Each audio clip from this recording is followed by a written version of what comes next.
Hello, welcome to the National Gallery of Victoria. I'm Laurie Benson, one of the curators here of international art, and we're going to take you on a bit of a whirlwind rapid tour of Europe today. And tour is actually the right word, because what we're going to look at today are works related to the Grand Tour.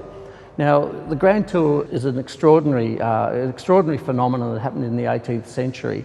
And what we've discovered that nearly every old master painting in the entire National Gallery Victoria collection has some linkage to the Grand Tour, and that is fascinating. So, but of course, what is the Grand Tour? It was an amazing phenomenon that happened. It started towards the end of the 17th century, but it was really an 18th century phenomenon, mainly for very wealthy British aristocrats and the upper middle classes who went to university and they studied. During the 18th century, they studied a very classical education. They went to Oxford University, they studied classical literature, they studied classical history. Most of them learnt Latin and ancient Greek. And to round off this education, these wealthy aristocrats were sent or went on what became known as the Grand Tour. And this was an amazing tour of Europe where they were really immersing themselves in what they'd been studying on paper. And the Grand Tour is an extraordinary thing, and I'm really quite jealous about it, because sometimes they lasted anywhere between 6 months and up to 4 years of just touring around Europe. And it was where they really had their education rounded off. And it really impacted very strongly eventually on the NGV's collection, because these grand tourists bought a lot of art while they were away. They bought souvenirs, and even the word souvenir means memory and reminder in Italian. So they were buying souvenirs, and a lot of that was great artworks that they'd been looking at. Now, the Grand Tour usually started in Paris, but the main aim for the Grand Tour was, of course, to go to Italy, the home of classical studies and the home of classical history. And the main places they went to were Venice was a major destination, because it was such an exotic place. If they were lucky, if they were extended, they got down to Naples, where they would perhaps go to Pompeii and look at the classical ruins in Pompeii. They would go to Genoa. But their main targets, of course, was to end up in Rome, because Rome was really the centre of classical history. But I think one of the places they really liked to go to was Venice, and Venice is, such an exotic city. Of course, it's on a lagoon. It's such a strange place. It was a major port. It was really the touchstone to the Byzantium culture. So it's an extraordinary mix of culture. A lot of the architecture is Gothic architecture, and a lot of it was still intact, and it's still intact today. And of course, it's a great place for us to start a tour, because, ironically, at the moment, Venice, of course, is empty of people. And that really hasn't happened, I think, since probably the World War II, or probably actually since the plague years back in the 16th and 17th century. So it would be wonderful to be in Venice at the moment, because it's virtually empty of people, and you would see Venice like it hadn't been seen for decades. But our next best thing, of course, is to go on a tour of Venice, and we're actually really starting in Venice because it's actually my favourite city in Europe. So that's why we're going to start in Venice. And there, of course, is no more quintessentially Venetian painting than this work here. It's by Giovanni Antonio Canal, who, of course, is better known as Canaletto, very aptly known as Canaletto. And this, to me, is a quintessential Grand Tourist painting. It's a classic shot of Venice. It includes many of the really well-known buildings in Venice. It's looking across the Grand Canal towards the Giudecca. We have the San Savino Library, the wonderful San Theodore Column, and we're looking across to some of the great churches in Venice as well. And it is a shot, of course, of the Grand Canal. Now, Canaletto is, as I said, a quintessential Grand Tourist painter, because he actually started life out as a scene painter in the theatre. He actually worked for his father, who was also a scene painter. But he graduated from scene painting to becoming this extraordinary, purely urban landscape artist. And who he was painting for were the people on the Grand Tour. And he pretty much made his entire career painting works for Grand Tourists. There are actually, strangely, very few paintings by Canaletto in Venice. Most of them have been spread around the world. And what is equally strange, or kind of not quite mystifying and interesting about this painting, is that he actually painted this in England. Such was the demand for his work in England that there was a bit of a political drama in the 1740s, and the tourists kind of dried up in Venice. So he pretty much lost his income, so he packed up and he went to England. And going to England, he painted a series of works for many of the grand tourists who he'd actually met while they were on the grand tour in Venice. And one of them was a guy called William Holbeck, who actually lived in Venice for about 10 years. And when he went back to England, coincided with the time when Canaletto came back, and he got Canaletto to paint 4 classic scenes of Venice from memory. So Canaletto probably had a sketchbook, but he painted these 4 works from memory, and eventually one of them has found its way to the walls of the National Gallery of Victoria. So these are some of the complexities of the Grand Tour. It's not completely straightforward, and that's some of the stories that I'm going to unpack today as we go along this tour, is some of the backstories of these fascinating paintings. And this one, while it's a classic scene of Venice, it is actually painted in England. A more classic, I think also another real classic scene of Venice was actually painted by a guy called Bernardo Bellotto, and he was Canaletto's nephew, and he followed in his uncle's footsteps painting these paintings. He actually was in Canaletto's studio, and for many years a lot of his paintings were so similar to Canaletto's, including this painting was considered a workshop painting by Canaletto. But looking at the painting a little bit closer, a lot of scholars decided that actually a lot of this, some signature moments in these paintings that were more likely to be by Bernardo Bellotto, and it's this kind of interesting little ripple effect on the waves that his uncle just doesn't do.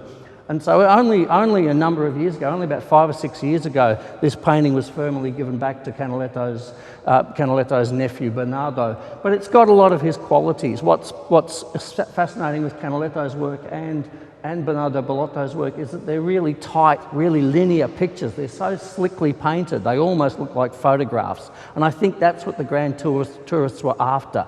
They were after that real snapshot of Venice or Rome or Naples at the time, and this is exactly what Bernardo Bellotto was able to provide with this wonderful image, classical image looking towards the Rialto Bridge of Venice. It's again an absolutely classic quintessential painting. One of the other things that the grand tourists were trying to remember or to emulate or to keep as memories were of classical Rome, and this work by Panini, this is actually one of my favourite grand tourist paintings. Because it has all the perfect qualities. It's actually of a Cumaean Sibyl, so it's an ancient Roman story from classical history.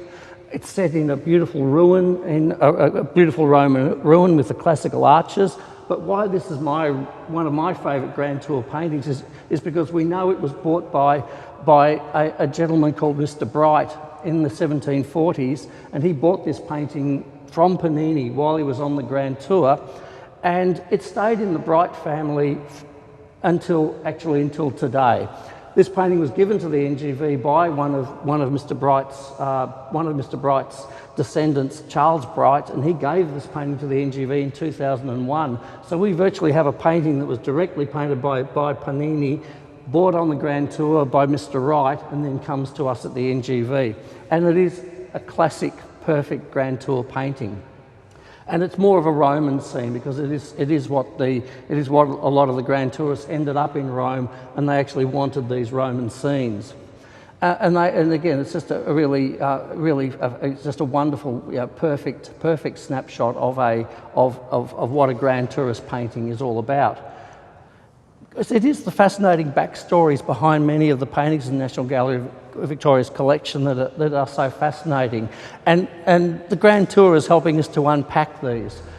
One of the great puzzle paintings in the National Gallery of Victoria, it's been a puzzle painting for many decades, is this large and fascinating work by none other than Giambattista Tiepolo of the Banquet of Cleopatra fame.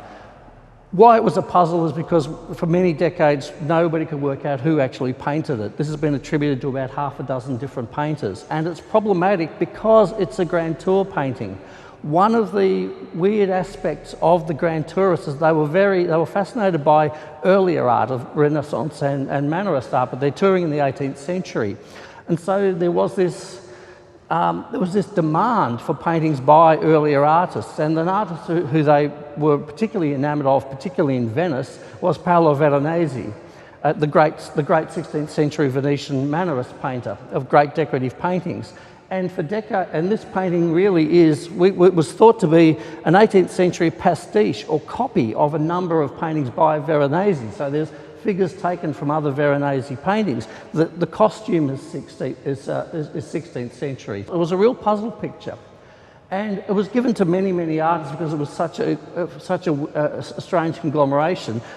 How it came to be by Tiepolo is also a fascinating story, but it actually started out its life as by someone called Benedetto Cagliari. It was bought by the Grand Tourist on that tour by the Earl of Bute, James Stewart. It was bought as a Benedetto Cagliari, but Benedetto Cagliari was painting in the 16th century. He's actually Paolo Veronese's brother. So this painting was bought as a Veronese, and we do know, sadly, for a fact that such was the demand for works by Veronese that even artists such as Cagliari and even Tiepolo did actually make copies of Veronese paintings and pass them off as works by those artists. Not necessarily by Veronese, but perhaps by unscrupulous dealers. So we know this painting was bought in the 18th century by an English collector as a Benedetto Cagliari, but it's clearly by Tiepolo. The painting was cleaned by the NGV conservators about 8 or 9 years ago, and it was discovered to be an autograph. We were suspected it was a Tiepolo, but it was discovered through their research that it was definitely an autograph work by Tiepolo, which moves it into the 18th century, which makes it, again, a real puzzling picture. And the puzzle was really solved only 3 years ago when a version of this painting came on the market that was definitely by Benedetto Cagliari, painted in the 16th century, and it was this very composition. And so what we now know is that Tiepolo was copying a known composition by another artist. And how we really got to unpack all this, strangely enough, isn't from the painting, but it was from the frame, because these motifs on this frame were particular to the Earl of Bute's collection. His collection, which is still mostly intact, on the Isle of Bute, is actually, there are many frames which have these identical motifs on it, and someone visited the NGV one day and recognised this as being from the Bute collection, and that's how we were able to trace the provenance. That's how we were able to find out that it was purchased as a Benedetto Cagliari, when it was actually a copy by Tiepolo of a Benedetto Cagliari. Practically every painting in the National Gallery's collection of old masterworks have got a Grand Tour lineage or a history. Now, I could talk about every work, but I'm not really going to. What I do want to talk about are a few other little fascinating things, and one was the obsession that some of these collectors had with the classical past and what they saw on their Grand Tour, and it even extended to how they had themselves sculpted or imaged, because there's a whole family called the Shirley family, and they commissioned a sculptor to make themselves dressed in togas, looking like Roman emperors. Yes, they had something of an ego, but that's the extent that the Grand Tour had really affected the psyche of British collectors and life in Britain itself, for the upper classes and the aristocrats in England. So they even commissioned these sort of marble flints, which look a bit like Italianate marble. So they really did go to the nth degree, some of these collectors, and probably a bit too far, to be quite honest. And it wasn't just aristocrats who went on the Grand Tour. A lot of artists went on the Grand Tour because they heard feedback on how important what was happening in Europe was to the art scene. So a lot of artists went on the Grand Tour as well, and they actually studied Italian painting, and it really had a deep influence on their work. And this is one particular artist, Richard Wilson, who went on the Grand Tour, and he looked at a lot of Italian painting, and he looked at a lot of Italian landscape painting, and it deeply affected how he painted when he got back to Britain. This is essentially a scene in Wales, but you would swear it's an Italian painting. That could easily, quite happily be, Mount Vesuvius almost in the background. Again, he was catering to the taste as well of the aristocrats who he was trying to sell his paintings to. And that's really, again, just another angle on the effect of the Grand Tour. It even affected furniture, on what furniture was made.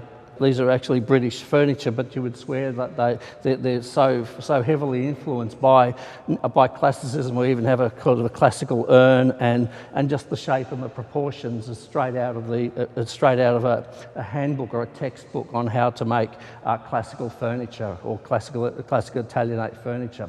So it permeated right through British society in the 18th century.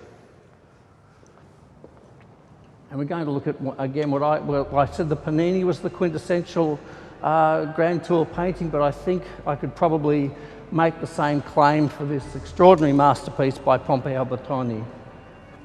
This, well, I'm sounding like a broken record. This is, to me, the quintessential Grand Tour painting. This is actually a painting of one of Britain's elite aristocrats on the Grand Tour. Pompeo Bertoni was an Italian painter painting in Rome, and his entire career was made by painting portraits of Grand Tourists. He was the go-to guy. He was the Annie Leibovitz of portraiture in Rome at the time. And so if you were wealthy enough and you were in Rome long enough, you would book a time for Pompeo Bertoni to paint your portrait. This just sums up the Grand Tour in one quick bite. That's Samson Gideon, a wealthy English banker, and this is painted in Rome. It's set in Rome. We have classical ruins in the background. We have a classical bust in the background. He's sitting on a neoclassical chair. Even the floor has neoclassical connotations to it. We know when this was painted in 1867, while he was on the Grand Tour, because he's holding a miniature in his hand and he's showing his friend, who we don't know who the friend is, unfortunately, but he's showing his friend a miniature, and we're pretty sure it's a miniature of his wife Maria, and they married in 1867. So we know that if he's looking at this portrait of Maria in his hand, we know that was painted about 1867, and it was just at the tail end of Samson Gideon's tenure on the Grand Tour. So Bertoni, the perfect Grand Tourist painter, because he made his entire career doing this. And Samson Gideon is one of the wealthiest and wealthiest art collectors and great patron of the arts in Britain at the time. And interesting thing about Samson Gideon's collecting habits and his Grand Tour is that he took it beyond Italy. His tour went a bit further, and he actually went to Spain. And Spain started being on the Grand Tour itinerary, and the taste for Spanish art in the 18th century really took off. And this is where this painting comes in, because this is a painting by Bartolomé Esteban Murillo. He is the great Baroque painter, great 17th century Baroque painter working in Spain. There's probably the three great painters were working at this time is Velázquez and Murillo.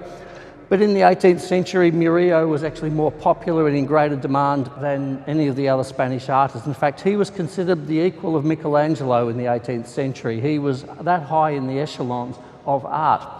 And this painting came out of a Spanish church, and it was bought by none other than Samson Gideon, the gentleman we just saw. He bought this painting, or saw this painting, while he was on the Grand Tour. And so even though this is a 17th century painting, and obviously not painted while he was on the Grand Tour, that's where the taste for old master paintings really grew in Britain, and it's how we ended up with so many of the works in our collection, because we bought so many of our old master paintings out of British collections. That's how it came into our collection via Sir Samson Gideon.